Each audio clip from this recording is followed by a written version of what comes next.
Praise the Lord. Hallelujah. പ്രിയ സഹോദരങ്ങളെ, വെള്ളിയാഴ്ച ദിനം ഒരു ബ്ലെസ്സിങ് ആയിട്ട് മാറട്ടെ എന്ന് ആദ്യമേ തന്നെ ആശംസിക്കുകയാണ്. ഇന്ന് പോട്ടയിലെ ശുശ്രൂഷയാണ് കേട്ടോ. ഒരു 12 മണി 11:45 12 മണിയോട് കൂടി കയറും. 2 മണി വരെയുള്ള സമയം പോട്ടയിലാണ്. നിങ്ങളുടെ പ്രാർത്ഥനയിൽ ഓർക്കുമല്ലോ. ഇന്ന് നാം ധ്യാനിക്കുന്നത് റോമ 10:12. അവിടെ വചനം വെളിപ്പെടുന്നത് ഇങ്ങനെയാണ്: യഹൂദനും ഗ്രീക്കുകാരനും തമ്മിൽ വ്യത്യാസമില്ല.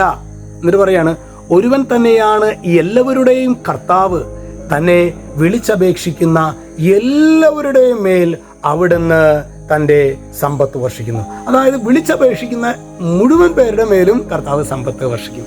എന്താണ് ഇതിൻ്റെ ഒരു പശ്ചാത്തലം? അതായത് യഹൂദൻ എന്ന് പറഞ്ഞാൽ നമുക്കറിയാം, അതായത് ദൈവത്തിൻ്റെ തെരഞ്ഞെടുക്കപ്പെട്ട ജനം അല്ലേ. ഗ്രീക്കുകാരെന്ന് പറഞ്ഞു കഴിഞ്ഞാൽ വിജാതി മക്കൾ.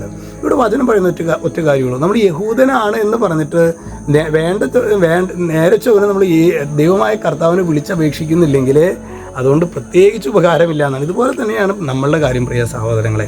അതായത് യേശുവേ എന്ന് ഹൃദയം കൊണ്ട് വിളിച്ചപേക്ഷിക്കാത്തിടത്തോളം കാലം ഒരു വ്യക്തിയും രക്ഷപ്പെടുകയില്ല. ഇനി അങ്ങനെ നമ്മൾ വിളിച്ചപേക്ഷിക്കുകയാണെങ്കിൽ അതാണ് വചനം പറയുന്നത്, തന്നെ വിളിച്ചപേക്ഷിക്കുന്ന എല്ലാവരുടെയും മേൽ അവിടുന്ന് തൻ്റെ സമ്പത്ത് വർഷിക്കുന്നു. ദൈവം തൻ്റെ ആത്മാവിനെ വർഷിക്കുന്നു. Praise the Lord. കർത്താവെ, സ്വർഗത്തിൻ്റെ, അതായത് നിങ്ങളിങ്ങനെ വിചാരിക്കരുത് ദൈവത്തിൻ്റെ സമ്പത്ത് എന്ന് പറയുന്നത് കുറേ പണം ഇട്ടിട്ട് മൂടുകയെന്ന് വിചാരിക്കരുത്. അതായത് നമുക്ക് എന്താണ് ആവശ്യമുള്ളത് അത് ദൈവം തരും. നമുക്ക് സമ്പത്ത് ആവശ്യമുണ്ടോ സമ്പത്ത് തരും. നമുക്ക് ആരോഗ്യം ആവശ്യമുണ്ടോ ആരോഗ്യം തരും. നമുക്ക് മനസ്സമാധാനം ആവശ്യമുണ്ടോ മനസ്സമാധാനം തരും. അതിനേക്കാളൊക്കെ ഉപരിയായിട്ട് സ്വർഗത്തിൻ്റെ ഏറ്റവും വലിയ സമ്പത്താണ് ഈ ലോക ജീവിതം. ഇത് മായയാണ്.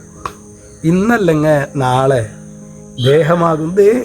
ഈ ദേഹമാകുന്ന ഈ ശരീരമാകുന്ന വസ്ത്രം നമ്മളിവിടെ വെച്ചിട്ട് നമ്മുടെ കർത്താവിൻ്റെ സന്നിധിയിലേക്ക് പോകേണ്ടതായിട്ട് വരും. തീർച്ചയായും അന്ത്യവിധിയിൽ ഈ ശരീരങ്ങൾ ഉയർപ്പിക്കപ്പെടും.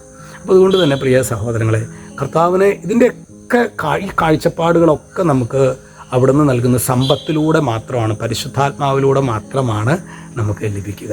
അപ്പോൾ അതുകൊണ്ട് നമുക്ക് ആത്മാർത്ഥമായിട്ട് ഈ ബ്ലെസ്സിങ്ങിൽ നമുക്ക് ദൈവമേ അവിടുത്തെ സമ്പത്ത്, ഏതൊക്കെ മേഖലയിലാണ് സമ്പത്ത് ആവശ്യമുള്ളതെന്ന്, വിശുദ്ധിയുടെ മേഖലയിൽ ഞങ്ങൾ ദരിദ്രരാണ്, ഞങ്ങൾക്ക് വിശുദ്ധി വേണം കർത്താവേ.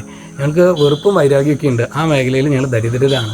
സമ്പത്ത് വേണമെന്ന് പറയുമ്പോൾ അവിടെ ക്ഷമിക്കാനും പൊറുക്കാനൊക്കെയുള്ള ഒരു കഴിവാണത്, ഒരു കൃപയാണത്. ആ കൃപ കർത്താവ് തരും. അപ്പോൾ ഏതൊക്കെ മേഖലയാണ് നമുക്ക് ദാരിദ്ര്യമുള്ളത് ആ മേഖലയ്ക്ക് ഈശോയോട് പറയുക, ഈശോയെ ഈ മേഖലയിലൊക്കെ ദൈവികമായ സമ്പത്ത് ഞങ്ങളിൽ വർഷിക്കണമേ നമുക്ക് പ്രാർത്ഥിക്കാം.